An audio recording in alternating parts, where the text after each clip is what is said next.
Muy bien, bueno, pues vamos a continuar con el trabajo. En esta clase vamos a ver la parte de los lenguajes, que fue uno de los componentes que se mencionó durante la sesión pasada, pero haciendo énfasis ya en un lenguaje muy puntual, que en este caso sería este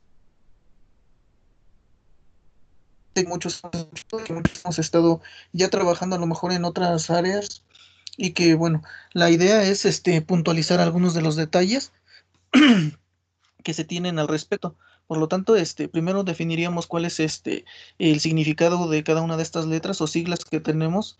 Significa lenguaje de consulta estructurado o SQL. En otros casos también lo van a encontrar como Structure Query Language. Entonces, cualquiera de las definiciones que ustedes utilicen, pues puede ser correcta. Una en español o simplemente las siglas o en inglés.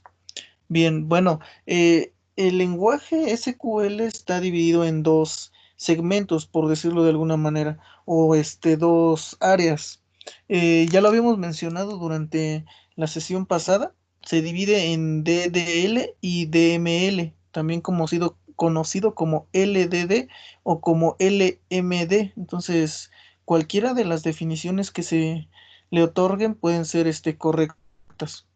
En este caso, la sentencia SQL, mencionábamos, se divide en dos.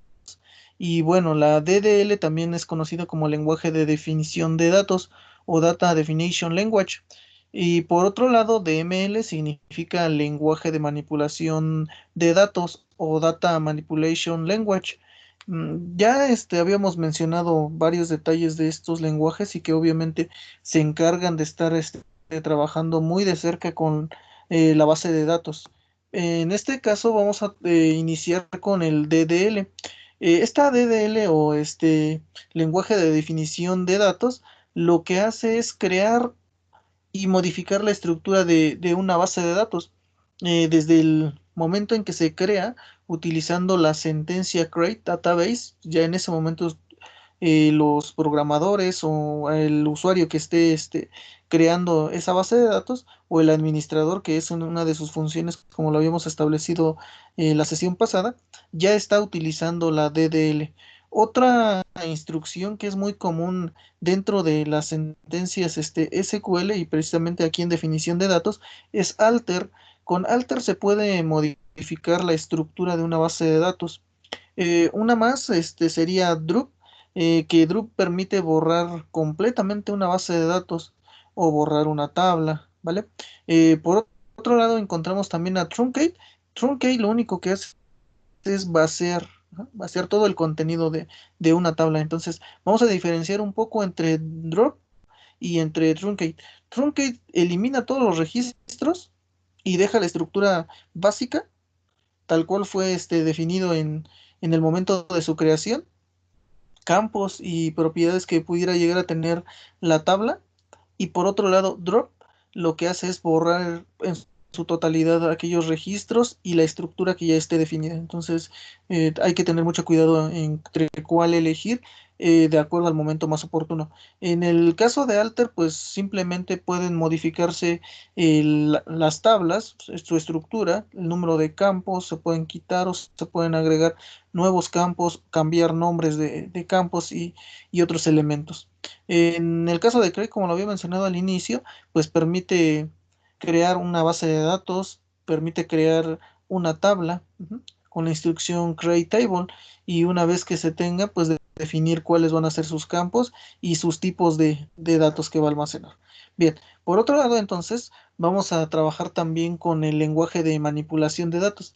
Y en este caso, este lenguaje, que es una subdivisión del SQL, pues permite trabajar de manera directa con toda la información que ya está almacenada o que se quiere colocar dentro de una tabla.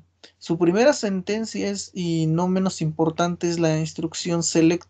Con select la idea es buscar y recuperar la información que pudiera ser utilizada por el administrador o por cualquiera de los usuarios que está manipulando la base de datos. Ujú. Y bueno, también tenemos a la instrucción insert, con la cual nosotros podemos agregar nuevos registros o agregar nuevos datos a nuestra base de datos o puntualmente a una tabla. En el caso de la sentencia update, lo que busca es que se modifique parte o en su totalidad el registro o toda una tabla dentro de nuestra base de datos. Habrá casos en los que necesitemos modificar muchos registros y lo vamos a hacer utilizando la instrucción update, o aquellas ocasiones también en las que solamente se requiere cambiar un dato de un solo registro. Entonces va a depender mucho de la situación en la que nos encontremos, y ya estaremos viendo más adelante cómo se estructuran cada una de ellas. Por otro lado, también tenemos a la instrucción delete, que nos permite borrar el registro de forma este, definitiva. En este caso tenemos que tener mucho cuidado también cuando utilizamos este delete, ya que si hacemos mal uso de él, pues podemos perder la información que a lo mejor en algún momento no queríamos eliminar, pero simplemente al ejecutarse, pues ejecuta su tarea. Ahí no hay vuelta atrás. Al igual que drop, son dos instrucciones que borran la información. Uno a nivel de tablas y de bases de datos, y otro a nivel de registros en las tablas. Y bueno, pues con esto estaríamos terminando una parte de las características que tiene el lenguaje SQL. Más adelante estaremos abordando la estructura que tiene cada una de las sentencias, tanto los DDL o como también van a ser los DMLs. Entonces ya estaremos creando bases de datos y estaremos recuperando información.